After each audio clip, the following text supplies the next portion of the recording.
अस्सलाम वालेकुम प्यारे दोस्तों आज के इस वीडियो में हम हज़रत इदरीस अलैहिस्सलाम और मौत के फरिश्ते का एक अजीबो गरीब वाक़या आपको बताएंगे।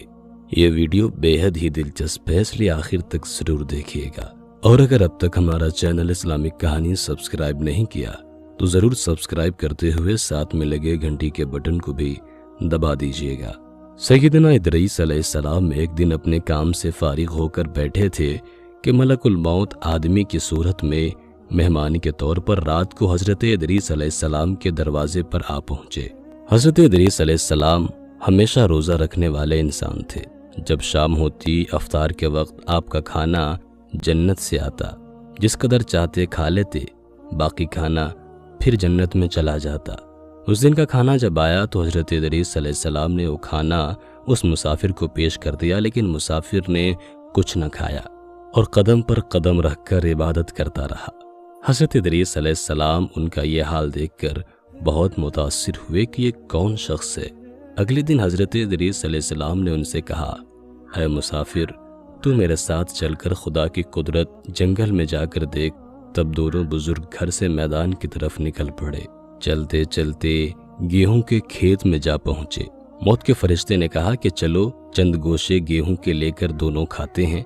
हज़रत इदरीस अलैहिस्सलाम ने फरमाया, अजीब बात है, रात को तूने हलाल खाना ना खाया, अब हराम खाना चाहता है। ये वहां से दोनों बुजुर्ग दूसरे बाग में पहुंचे और वहां भी अंगूर को देखकर हज़रत इज़राइल अलैहिस्सलाम ने खाने का इरादा फरमाया। हज़रत इदरीस अलैहिस्सलाम ने फरमाया कि खैर की मिल्कियत में तसर्रुफ हराम है। फिर जाते जाते एक बकरी देखकर हज़रत इज़राइल अलैहिस्सलाम ने खाने का इरादा किया। हज़रत इदरीस अलैहिस्सलाम ने कहा कि बेगाने की बकरी को ज़बह करके खाना मना है। इस तरह 3 रोज़ तक दोनों आपस में गुफ्तगू करते रहे। जब हज़रत इदरीस अलैहिस्सलाम को लगा कि ये शख्स इंसान नहीं मालूम होता, ये कौन शख्स है, और फरमाया कि खुदा के वास्ते ज़ाहिर तो कर कि तू कौन है। मुसाफिर ने कहा कि मैं इज़राइल अलैहिस्सलाम हूँ। हज़रत इदरीस अलैहिस्सलाम ने फरमाया कि सब मखलूक़ात की जान तुम ही निकालते हो। उन्होंने कहा कि हाँ। इदरीस अलैहिस्सलाम ने फरमाया, तुम शायद मेरी जान कब्ज़ करने आए हो। उन्होंने कहा, नहीं, मैं तो तुम्हारे साथ खुशतबी करने आया हूँ। हज़रत इदरीस अलैहिस्सलाम ने कहा कि 3 दिन से तू मेरे साथ है, क्या इस वक्त भी तूने किसी की जान कब्ज़ की है? वो बोले, तमाम रूहों को कब्ज़ करना हमारे हाथ में ऐसे है जैसे तुम्हारे दोनों हाथों के नीचे रोटी रखी हुई हो।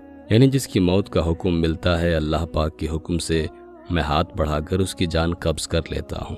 और बोला, ऐ हज़रत इदरीस अलैहिस्सलाम, मैं चाहता हूँ कि तेरे साथ रिश्तेदारी कायम करूँ। हज़रत इदरीस अलैहिस्सलाम ने फरमाया कि मैं तेरे साथ रिश्तेदारी कायम करूँगा, आप मुझको रूह कब्ज़ करने की करवाहट सिखा दें ताकि मुझे ज़्यादा खौफ हो और इबरत हो, मैं अपने खालिक की और भी ज़्यादा इबादत करूँ।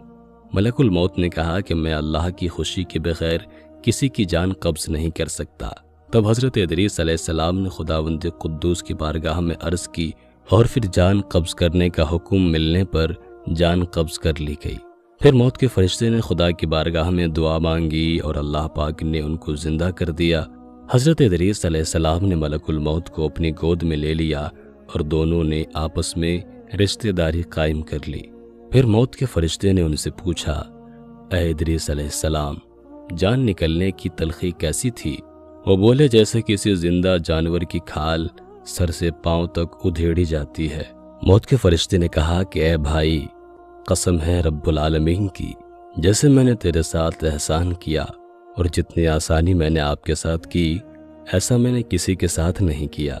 हज़रत इदरीस अलैहिस्सलाम ने फरमाया, ऐ भाई, मुझे दोज़ख के दरवाजे तक ले चल ताकि उसको देखकर मुझे खौफ इलाही ज़्यादा हो और मैं ज़्यादा इबादत और बंदगी करूं। तब मौत के फरिश्ते ने अल्लाह के हुक्म से उनको दोज़ख के 7 तबक दिखाए।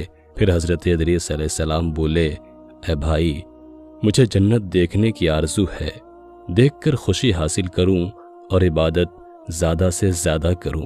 मौत के फरिश्ते हज़रत इज़राइल अलैहिस्सलाम उनको जन्नत के दरवाजे पर ले गए। फिर उन्होंने जन्नत के मनाजिर अपनी आँखों से देखे। फिर कहने लगे, ऐ भाई, मैं जान के तलखी सह चुका हूँ, फिर दोज़ख भी देखी और मेरा जिगर प्यास के मारे जल रहा है। इजाज़त हो تو بہشت میں جا کر ایک پیالہ جام پی لوں۔ تب انہوں نے کہا، ہاں اگر تم واپس آنے کا وعدہ کرو۔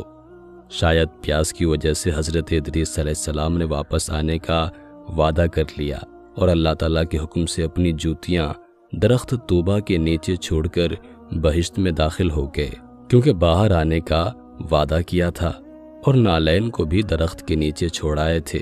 کچھ دیر بعد موت کے فرشتے نے ان کو آواز دی، اے بھائی دیری مت کرو۔ تو جواب میں حضرت ادریس علیہ السلام نے فرمایا، اے مہربان، اللہ تعالیٰ فرماتا ہے کہ ہر نفس کو موت کا مزہ چکھنا ہے۔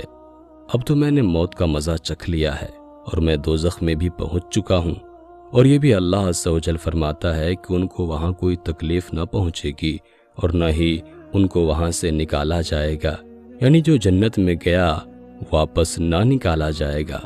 اے بھائی اب میں ہرگز نہیں آؤں گا۔ بارگاہ الہی سے آواز آئی، اے اسرائیل علیہ السلام، تو حضرت ادریس علیہ السلام کو چھوڑ کر چلا جا، میں نے ان کی تقدیر میں یہی لکھا تھا۔ حضرت ادریس علیہ السلام موت کا مزہ چکھ کر اور دوزخ کو بھی دیکھ کر جنت میں جا رہے تھے۔ تب حضرت اسرائیل علیہ السلام بولے، ہر نبی پر جنت حرام ہے جب تک کہ جنت میں خاتم الانبیاء حضرت محمد مصطفیٰ صلی اللہ تعالیٰ علیہ وآلہ وسلم داخل نہ ہو۔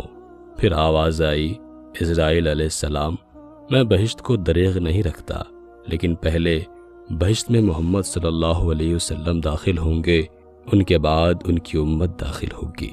حضرت ادریس علیہ السلام تو بہشت میں چلے گئے اور ان کے سب فرزند ان کے جدائی میں گریہ اور زاری کرنے لگے، ان کی یاد میں آنسو بہاتے اور بہت روتے۔ ایک دن ابلیس ان کے پاس آیا اور کہا کہ تم رویا مت کرو، میں تمہارے باپ کسی ایک صورت بنا دیتا ہوں، تم اس کو دن رات دیکھنا اور پوجنا، اس سے تمہارا سب درد اور دکھ ختم ہو جائے گا اور تب تم سب خوش رہو گے۔ اب ابلیس لعین نے ایک ایسی صورت بنائی کہ حضرت ادریس علیہ السلام کی شکل اور اس مورتی میں کوئی فرق نہ تھا، اور وہ لوگ اس صورت کو پوجا کرتے تھے، یہاں تک کہ دھیرے دھیرے بت پوجنے کا رواج پورے دنیا میں پھیل گیا۔ پورب سے لے کر پچھم تک یہ رواج جاری رہا۔ کوئی آدمی اللہ تبارک و تعالیٰ کو نہ جانتا، نہ کسی کے پاس علم تھا اور نہ ہی اچھا عمل۔ بعد میں خدا تعالیٰ نے حضرت نوح علیہ السلام کو ان پر پیغمبر بنا کر بھیجا تاکہ ان کو ہدایت کی راہ بتائے۔ اللہ پاک ہم سب کو نیک عمل کرنے کی توفیق عطا فرمائے۔ انبیاء کرام علیہ السلام کے بتائے گئے راستوں پر چلنے کی توفیق دے اور ایمان پر خاتمہ نصیب فرمائے۔ امید کرتے ہیں کہ آج کی ویڈیو آپ کو بے حد پسند آئی ہوگی۔ ویڈیو کو لائک کرنے کے ساتھ ساتھ دوستوں کے ساتھ شیئر بھی ضرور کیجیے گا۔ اپنا اور اپنے پیاروں کا بہت سارا خیال رکھیے گا۔